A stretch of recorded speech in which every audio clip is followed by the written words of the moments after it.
Morning. How are you doing this morning? Um, it's a Friday.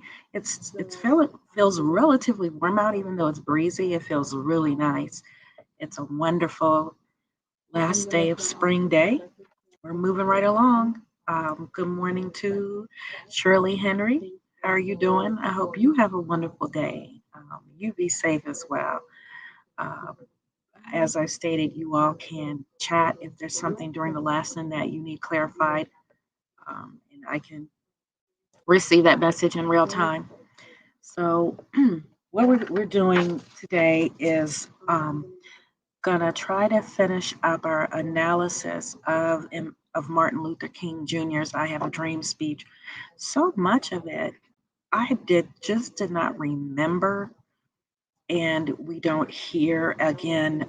His ideas were radical for the time, and what we hear commonly are the pretty phrases that make us all feel warm and fuzzy. But what he was talking about was something that, uh, in the end, got him killed. That people of color, particularly Black Americans at the time, deserved the same rights, privileges, liberties that were afforded all other American citizens under the Constitution, under the law of the land. So let's take a little bit, let's finish, let's get a little more into our soapstone analysis, which really helps you to break down a passage. Okay, so I think what I want to do first is take a look at that passage. Um, let's come over here.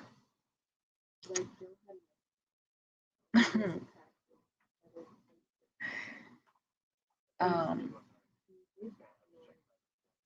I'm doing reading first. I meant to do social studies first.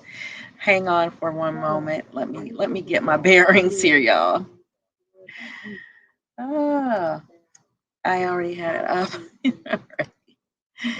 ah, that makes me human. Let's take a quick look at the soapstone analysis. And let me share it with you so you can see it. Okay, fine, you're noisy. Oh, all right, all right, all right. Mm. Oh, okay, okay, okay. There we go. Can you see that? Let's see if we can make it bigger. That looks so small. Can you see? Let's see. I'm gonna see if I can make it even bigger. Okay. So when we started last week, we started talking about who is this writer? What can we infer about his life and the views that shape him? We talked about the occasion, the time and place of the writing, because that is important, because that's situations that were going on gave rise to the writing of this speech. We talked about the audience, who the listeners were, to whom the piece was directed. And then we also talked about what qualities, beliefs, or values do the audience members share, and why was the writer addressing them. Then his purpose. Let's look at these last few things today. What were his reasons for writing? What did he hope to accomplish with his text?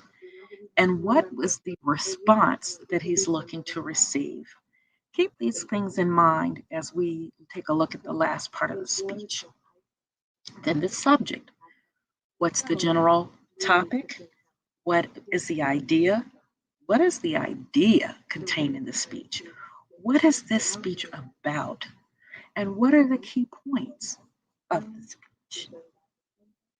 Also, we look at the writer's tone, and we have worked on this a little bit in past lessons. Well, we worked a good bit on it. What is the speaker's attitude toward the subject, and the audience. What words and rhetorical devices help to reveal the writer's tone? And I'm going to um, pull up one thing real quick about rhetorical devices. We haven't really dug into that yet, but I just want you to be able to peek at it real quick. And just want you to be able to peek at that for a second. We'll just go a little bit into it, what rhetorical devices are. And those are techniques that writers and speakers use to effectively convey ideas and enhance arguments. King was a masterful speechwriter with using these devices, and he used so many of them. So one is repetition, which is use of the same word, phrase, or sound for more than once for emphasis. Parallelism, and again, you're looking at these, some of them, and you're going, what? We will go more into detail, but I just want to skim them with you really quick as we analyze the second part of the speech. Parallelism, the use of similar grammatical construction to express ideas that are related. Rhetorical questions, these are questions that don't need an answer because their answers are obvious. Here's one with repetition and parallelism. Times change, people change, companies change. Have you changed? And these are things that capture your interest. So most rhetorical questions prompt thought or focused discussion, and they're not meant to be literally answered. And so they're used in persuasive texts to agree with the writer's arguments or opinions. Now, here's an example of a rhetorical question, and I'm going to hop back over. What is so rare as a day in June? Is this question meant to persuade or to have you feel something, or also have an image in your mind? And that's just a few examples. I just wanted to show you a few of those. We're going to go back to looking at our Soapstone page, and just so you understand what they were talking about.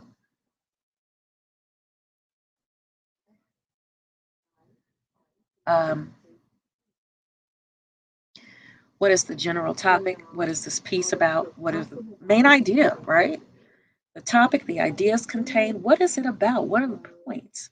And his tone, we've talked about rhetorical devices. And so finally, here are the questions.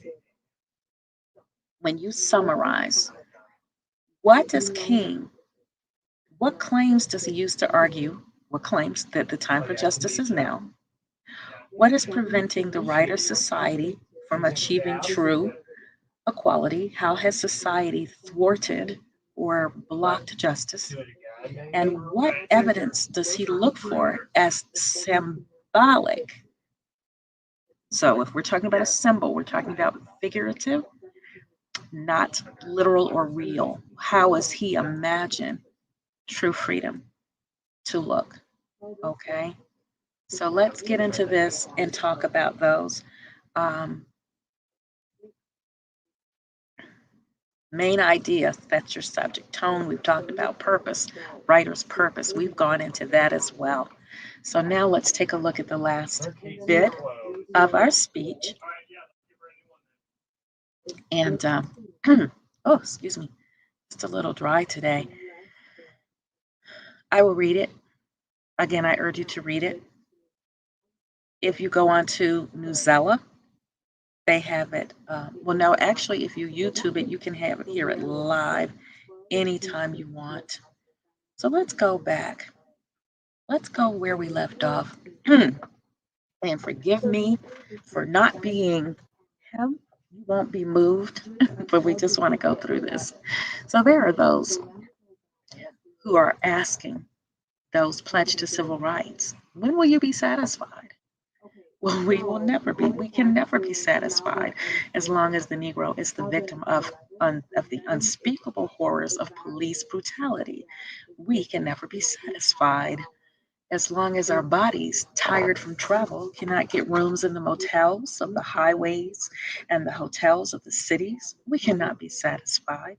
We can never be satisfied. As long as the Negro is merely moved from a smaller ghetto to a larger one, we can never be satisfied. As long as our children are stripped of their pride, we can never be satisfied when we are robbed of our dignity by signs stating for whites only. We cannot be satisfied as a Negro in Mississippi cannot vote, and a Negro in New York believes there is nothing for which to vote. No, we are not satisfied. We will not be satisfied until justice rolls down like waters and righteousness like a mighty stream. So,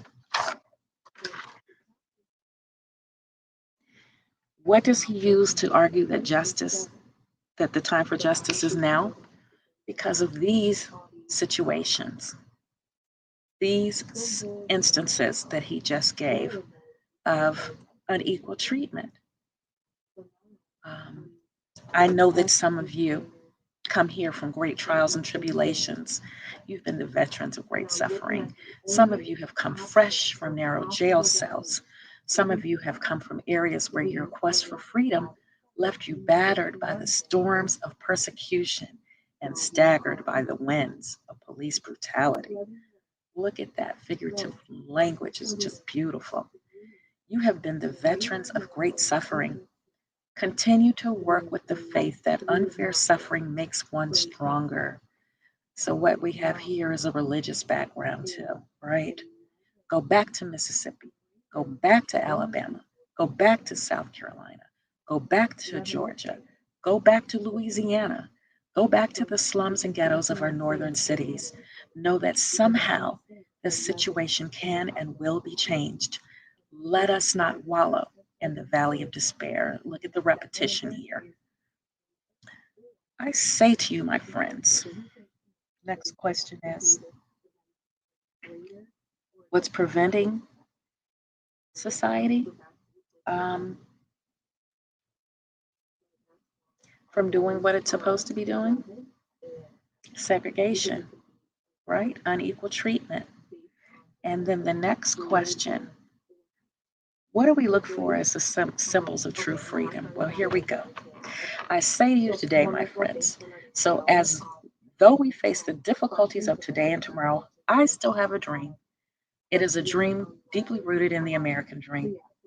I have a dream that one day this nation will rise up and live out the true meaning of its creed.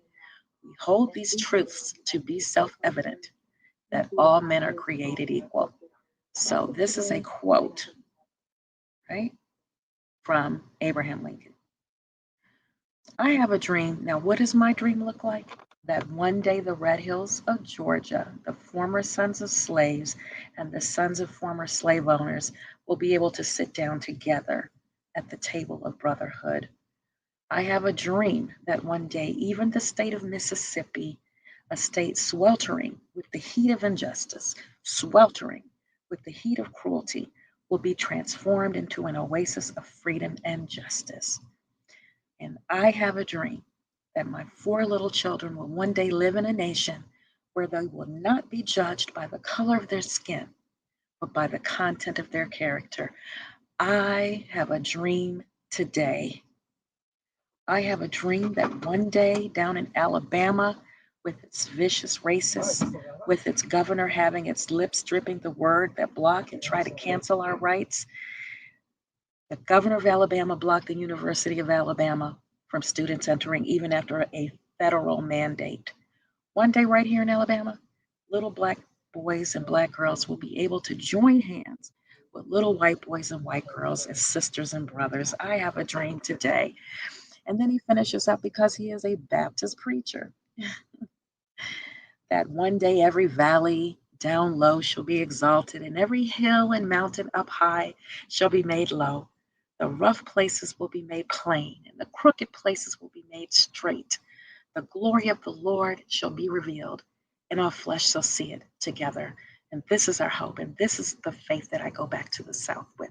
With this faith, We will mold from the mountain of sadness a stone of hope. Look at that figurative language. It's just beautiful. With this faith, we will be able to change the upsetting sounds of our nation into a beautiful symphony of brotherhood. He's a poet. With this faith, we will be able to work together, pray together, to struggle together, to go to jail together, to stand up for freedom together, knowing that we will be free one day. And this will be the day when all of God's children will be able to sing with a new meaning. My country, 'tis of thee, sweet land of liberty, of thee I sing. Land where my fathers died, land of the pilgrim's pride. From every mountainside, let freedom ring. And so, if America is to be a great nation, this must be true. Um,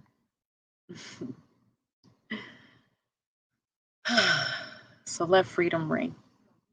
From the wonderful hilltops of New Hampshire, let freedom ring. From the mighty mountains of New York, let freedom ring. From the heightening Alleghenies of Pennsylvania, let freedom ring. From the snow-capped Rockies of Colorado.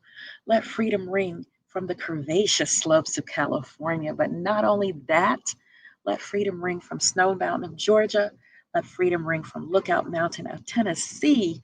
Let freedom ring from every hill and molehill of Mississippi, from every mountainside. Let freedom ring. And when this happens, when we allow freedom to ring, when we let it ring from every village and every hamlet, from every state and every city, we will be able to speed up that day when all of God's children, Black men and white men, Jews and Gentiles, Protestants and Catholics, will be able to join hands and sing in the words of the old Negro spiritual, free at last, free at last. Thank God Almighty, we are free at last.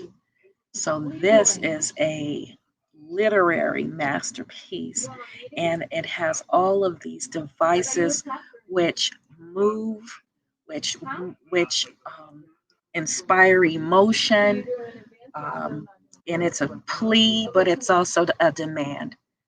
So that is the speech.